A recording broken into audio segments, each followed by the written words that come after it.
Hey guys, welcome back to my channel. So today I'm going to tell you about we have to continue the topic that is chapter 1 crop production and management. So let's continue the topic. So today's video will be long because the topic is so long. So I'll cover all the topic in today's video.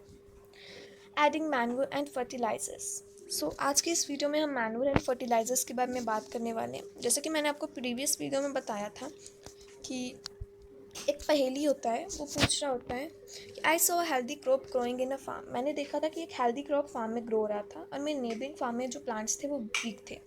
तो वो plants एक दूसरे से better जो थे वो कैसे थे, तो आज हम उसी के बारे में बात करेंगे। सो manure and fertiliser. Manure and fertiliser क्या होता है, बेसिकली हम ये जान लेते हैं कि मैनूर बेसिकली वो होता है जो कि नेचुरली ग्रो होता है। जैसे कि आपको पता होना चाहिए कि मैनूर हमने जो हम यूज़ करते हैं, जैसे कि काऊ डंग वगैरह, वो सब हो गए हमारे मैनूर में। और फर्टिलाइज़र्स हो गया केमिकल में। तो आप अब देख ही सकते हैं जो फैक्ट्रीज़ में बनते हैं केमिकल्स के साथ, तो आप देख सकते हैं इनमें से आपको कौन सा ज़्यादा बेटर है। हाँ, फर्टिलाइज़र्स के फ़ायदे तो होंगे, लेकिन वो मैनूर से तो अच्छा नहीं होगा।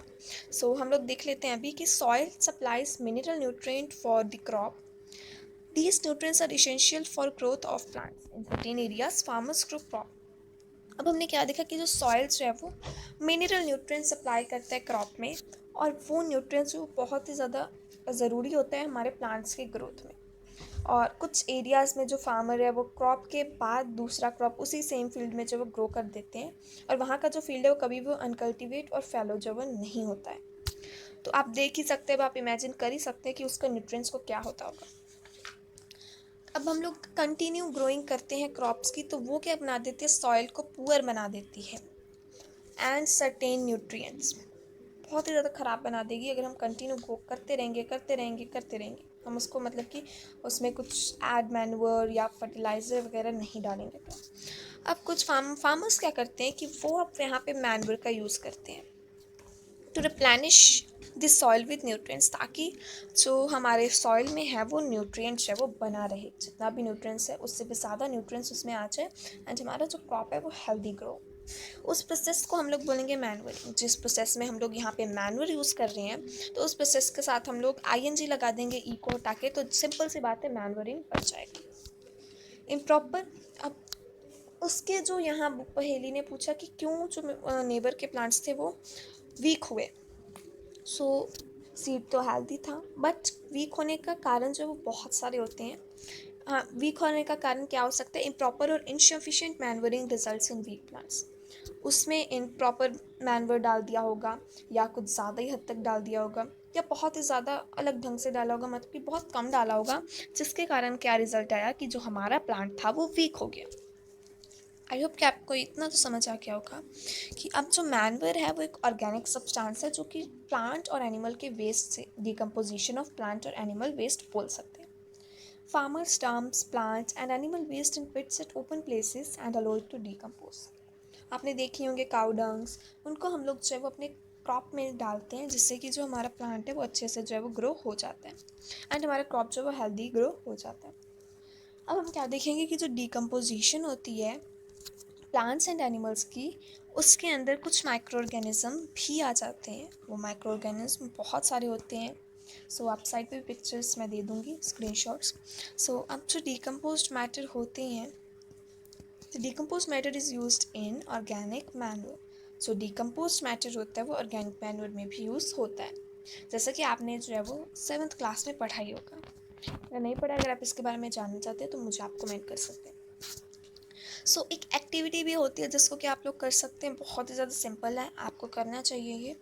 आपने क्या करना है कि एक मूंग और ग्राम सीड्स ले लेने हैं, उसको जर्मिनेट कर देना है एंड उनको क्या करना है कि select 3 equal size seedlings out of these. आपने 3 इक्वल प्लांट्स की सीडलिंग करनी है एंड उसको क्या करना है, आपने एक एम्प्टी ग्लासेस लेने, 3 एम्प्टी ग्लासेस लेने, या फिर आप सिमिलर वेसल्स भी ले सकते हैं एंड उन तीनों में आपने ABC मार्क कर देना है, जिससे कि आपको जो रिजल्ट मिले वो आपके सामने हो कि कौन सा जो था वो अच्छा ग्रो हुआ। ग्लास ए में अब आपने क्या करना है कि एक स्मॉल अमाउंट ऑफ सॉइल और उसके साथ काउ डंग डाल देना है, जिसको कि हम लोग मैनवर बोलते हैं, ग्लास बी में आपने क्या करना है, सेम अमाउंट में सॉइल डाल देना है एंड यूरिया डाल देना है।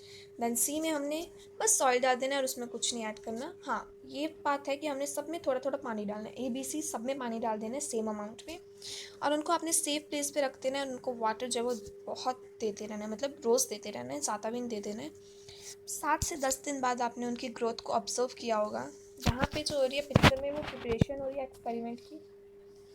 जैसा कि आप लोग देख सकते हैं इस पिक्चर में, ये लोग प्रिपेयर करें, इन्होंने सारा जो मटेरियल है वो ले लिया है। आप लोग देख सकते हैं यहाँ पे सारा मटेरियल इनके पास में है एंड ये जो है वो प्रिपेयर कर रहे हैं। सो प्रिपरेशन ऑफ एक्सपेरिमेंट तो हमने कर दिया। देन उसका जो रिज़ल्ट हमारे सामने है एकदम, कि कौन सा जो है वो अच्छे ग्रो हुआ। सो आपको पता चल ही रहा होगा कि कौन सा प्लांट अच्छा सा ग्रो हुआ है। सो वो प्लांट होगा हमारा भी। जो ABC थे वो इतने भी ज़्यादा अच्छे नहीं, वहाँ A की ग्रोथ भी हुई, C की ग्रोथ भी हुई, लेकिन B से ज़्यादा तो नहीं हुई ना। आप B में हमने क्या डाला था, सॉइल और यूरिया डाला था। C में हमने बस सॉइल एंड वाटर डाला था, इसमें भी वाटर डाला था, वाटर तो हम सब में डालते हैं। एंड इसमें हमने डाला था soil and cow dung with water. और अगर आपने इसमें वाटर रोज़ नहीं डाला तो आपका कोई भी प्लांट अच्छा नहीं उगेगा, बिकॉज वाटर जो है वो सबके लिए इसेंशियल है, बहुत ही ज़्यादा सबके लिए फ़ायदेमंद है। एंड वाटर के बिना जो है वो कोई भी लिविंग ऑर्गेनिज्म रह ही नहीं सकता, जैसा कि आपको पता होगा। अब हम लोग देख लेते हैं कि क्या ऑल प्लांट्स ग्लासेस में जो हमने ग्रो किए हैं वो सेम पेस में है। कौन सा ग्लास जो है वो बेटर ग्रोथ बता रहा है प्लांट्स के बारे में। हमने देख ही दिया कि बी वाला जो है वो बहुत ही ज़्यादा बता रहा है। तो आपने क्या देखा कि जो फर्टिलाइज़र है वो केमिकल सब्सटेंसेस होता है जो कि पर्टिकुलर न्यूट्रिएंट में रिच होता है, लेकिन सादा में नहीं होता है। कुछ पर्टिकुलर न्यूट्रिएंट होते हैं जिसमें कि वो रिच होगा। एंड अब वो मैनवर से डिफरेंट कैसे है, आपने देखा होगा कि मैनवर जो बहुत सारे फैक्ट्रीज में प्रोड्यूस्ड होते हैं। कुछ फर्टिलाइजर्स के जो एग्जांपल्स होंगे वो होंगे urea, ammonium sulphate, super phosphate, potash and NPK।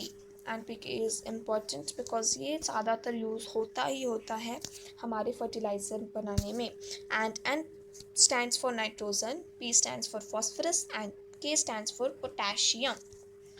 ये जो है हमारे फर्टिलाइजर्स में यूज़ होंगे। आपने प्रीवियस क्लास में राइजोबियम के बारे में तो पढ़ा ही होगा। अगर मुझे पिक्चर मिलेगी मैं वो भी दे दूँगी, मिल ली जाएगी तो मैं साइड पे दे दूँगी। एंड जो वहाँ पे नोड्यूल्स जो प्रेजेंट होते हैं लेगुमिनस प्लांट्स में, वो होते हैं एटमॉस्फेरिक फिक्स नाइट्रोजन। अब हम लोग देख लेते हैं चार्ट, जो difference between manure and fertilizer. हमने यहाँ क्या देखा कि fertilizer is an inorganic salt. एक फर्टिलाइजर यहाँ पे इनऑर्गेनिक सॉल्ट है। वही मैनवर जो है वो किससे बन रहा है, decomposition of cattle dung, human waste और प्लांट रेसिड्यूज।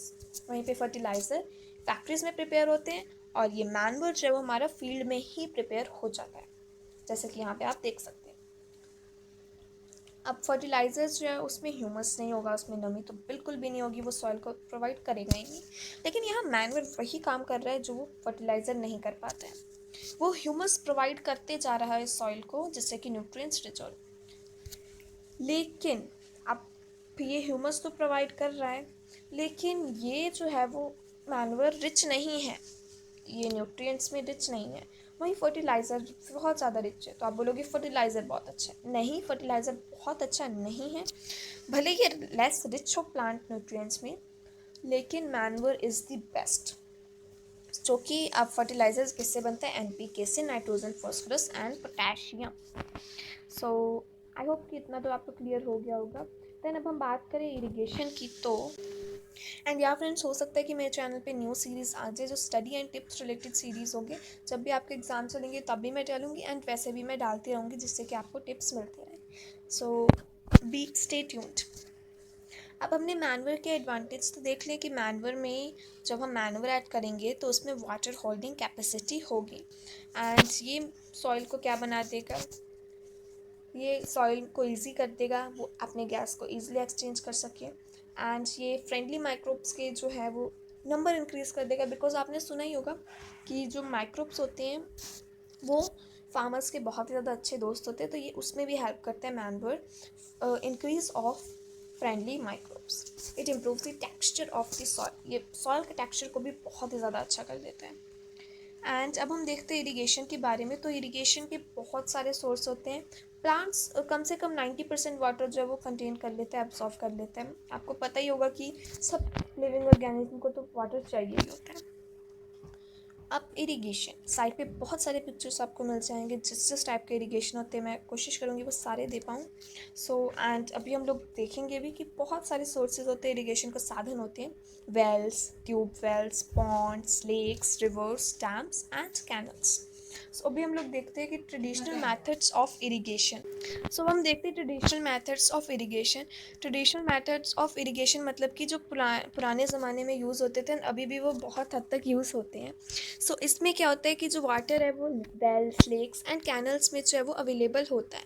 बहुत सारे डिफरेंट मैथड्स होते हैं, जैसे कि कैटल और human labour use in these methods. आपने बहुत सारे मैथड में देखा होगा कि जो कैटल हैं, जो जानवर हैं, एंड कुछ ह्यूमन लेबर के द्वारा भी जो है वो मैथड को जो है वो इसको किया जाता है। ये बहुत ही ज़्यादा चीपर वे है इसको यूज़ करने के लिए।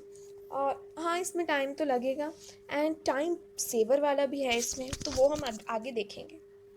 सो इसके टाइम इतना भी नहीं लगेगा। टाइम को कम करने के लिए इन्होंने क्या कर दिया, इरिगेशन सिस्टम लिया, जिससे कि सारे क्रॉप्स को एक साथ जो है वो वाटर मिल जाए। सो ये है हमारा मोट सिस्टम। मोट की पिक्चर आपको साइड पे भी दिख रही होगी एंड यहाँ पे भी है। अगर साइड पे नहीं मिल रही हो, अगर मैं साइड पे नहीं दूंगी, साइड पे रहने देती हूँ देना, बिकॉज यहाँ पे एक पिक्चर ऑलरेडी अवेलेबल है जिससे कि आपको पता चल जाएगा।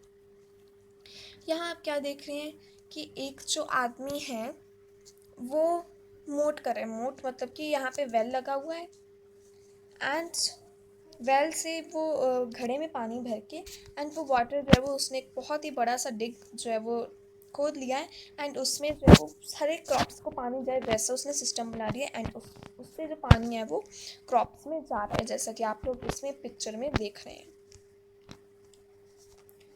एंड यहाँ पे चेन पंप, ढेकली एंड राहत भी है। सो चेन पंप में हम लोग क्या देख रहे हैं कि एक चेन टाइप पंप है जिसको कि हम लोग पुल करेंगे तो उसके अंदर से वाटर जो है वो निकल जाएगा। सो इसके बारे में हम लोग डिटेल में पढ़ते हैं कि क्या होता है। सो अब हम मॉडर्न मेथड्स पढ़ते हैं। हमने ये सब देख लिया, ढेकली, राहत में, इन सब में बहुत सारे जो है वो कैटल और ह्यूमन लेबर यूज़ हो रहे हैं।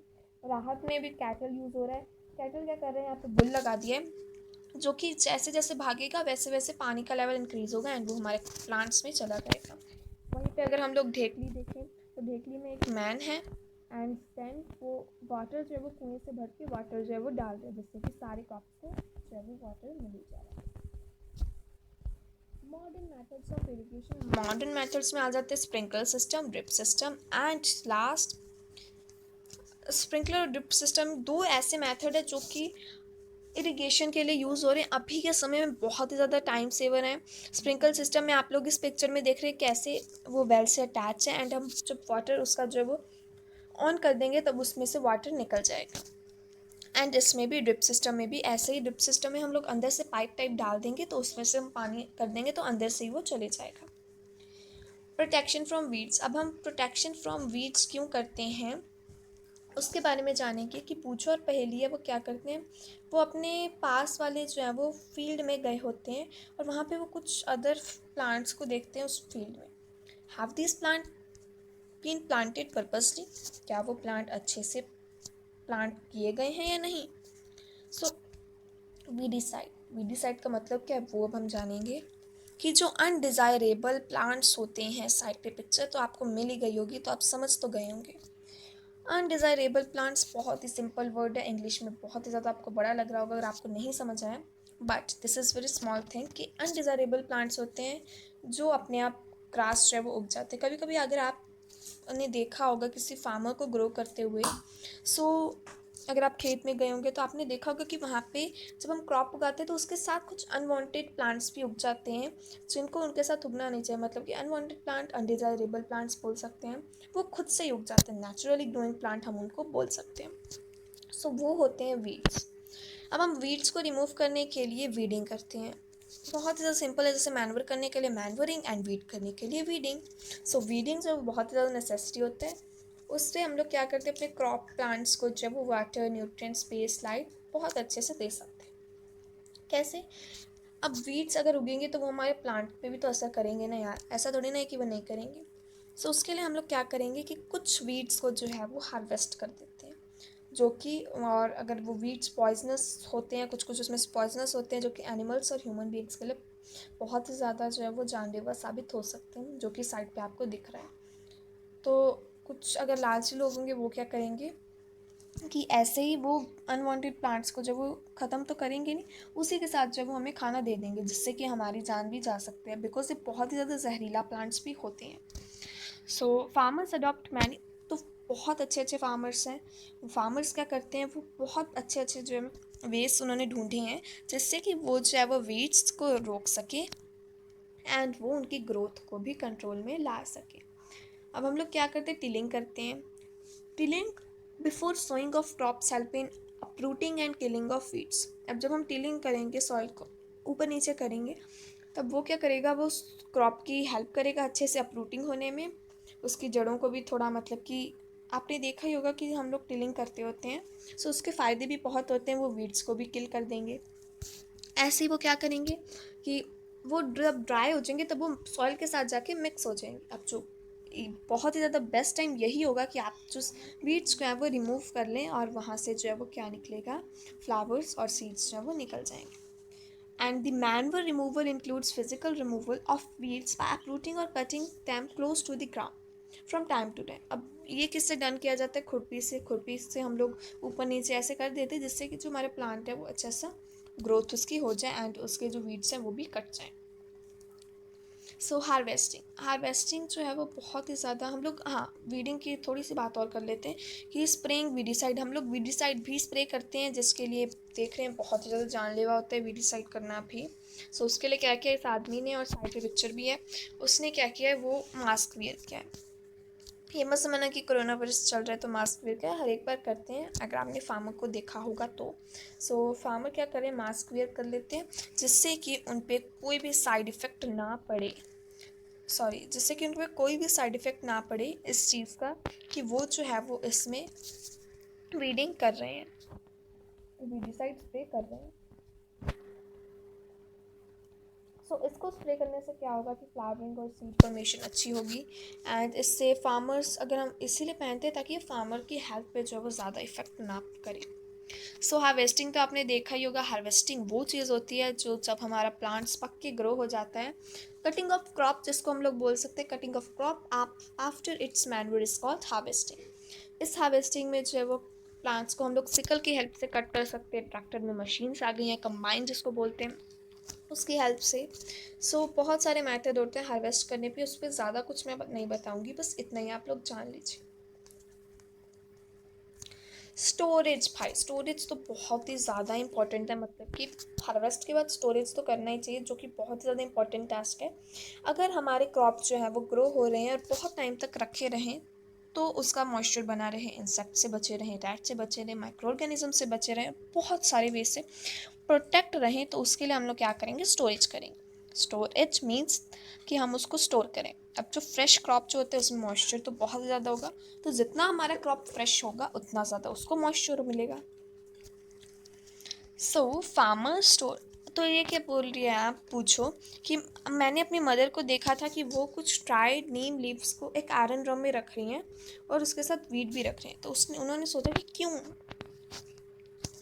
ये देख सकते हैं कि silos for storage of grains. अब अगर अपने बड़ी बड़ी फैक्ट्रीज़ में देखा होगा, कहीं पे आप जाते होंगे तो देखते होंगे कि ये सिलोज जो होते हैं वो ग्रेन स्टोर करने के लिए रखे होते हैं, एंड यहाँ पे जो होते हैं वो ग्रेन की ग्रेनरीज में जो होती है वो स्टोरेज होती है। अगर आपने टीवी में किसी फिल्म में देखा होगा, सो दैट्स गुड। हम लोग ग्रेन को यहाँ पे क्या करें कि हम लोग जूट बैग्स में रख सकते हैं, मेटेलिक बिन्स में रख सकते हैं। ज़्यादातर हम लोग इसको जूट बैग में ही रखना अच्छा प्रेफर करते हैं, एंड हम लोग मेटेलिक बिन्स में भी रख सकते हैं, जो कि सिलोज में आपने देखा। सिलोज एंड ग्रेनरीज जो है वो प्रोटेक्ट करती हैं स्टोरेज ऑफ ग्रेन्स, जिसको हम लोग बोल सकते हैं बहुत ही ज़्यादा मात्रा में, जिससे कि पेस्ट्स हो गए, रैट्स और इंसेक्ट्स का कोई भी जो खतरा होता है वो नहीं होता है। ड्राइड नीम लीफ को जो है वो storing food grains at home. अब जो dried neem leaves are used for storing food grains at home for storing large quantities of grains in.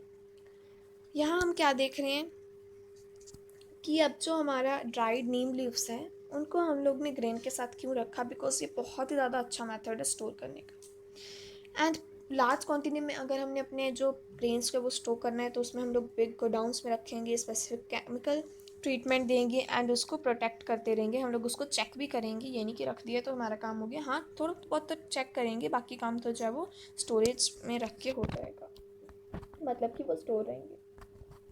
Food from animals, बस हमारा चैप्टर ख़त्म हो गया। फूड फ्रॉम एनिमल्स जो है वो आफ्टर कंप्लीटिंग दिस टेबल, ये टेबल को जब आप कंप्लीट करेंगे तब आपको पता चल जाएगा कि फूड एंड सोर्सेज, फूड हमें किससे किससे मिल रहा है।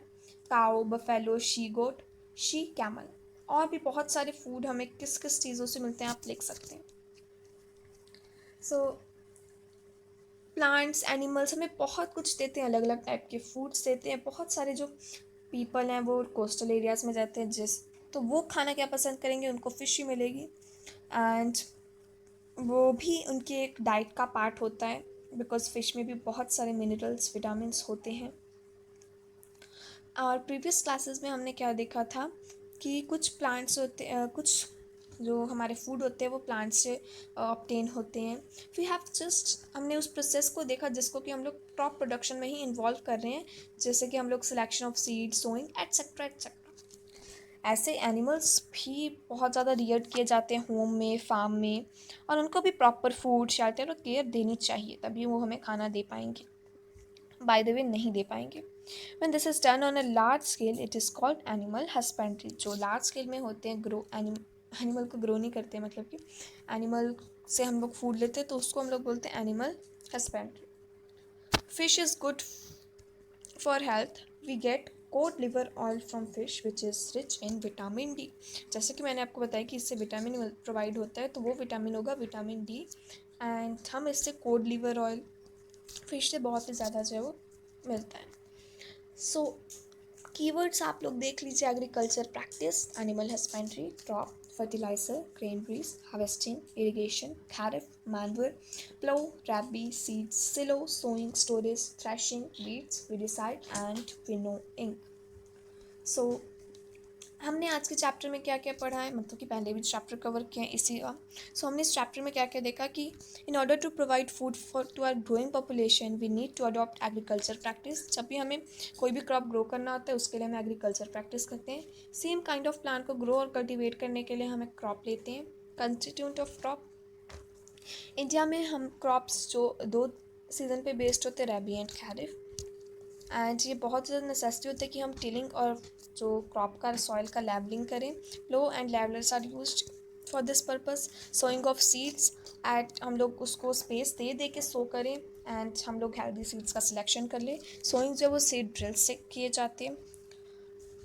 ऐसे ही supply of water to crops at appropriate interval is called irrigation. बाकी सभी आप लोग देख सकते हैं कि जितना भी हमने पढ़ा वो सारा जो है वो इस चीज़ में कवर हो सकता है। सो आप इसमें पढ़ लीजिएगा, एक बार फिर से देख लीजिए सारे कीवर्ड्स और हमने क्या क्या पढ़ा है। सो इसके एक्सरसाइजेस भी है, जो कि अगर आप चाहते हैं कि मैं इसके एक्सरसाइज करना, सो आप मुझे बता सकते हैं, मैं आपको ये एक्सरसाइज भी करवा दूँगी। वैसे बहुत ज़्यादा अच्छा ये।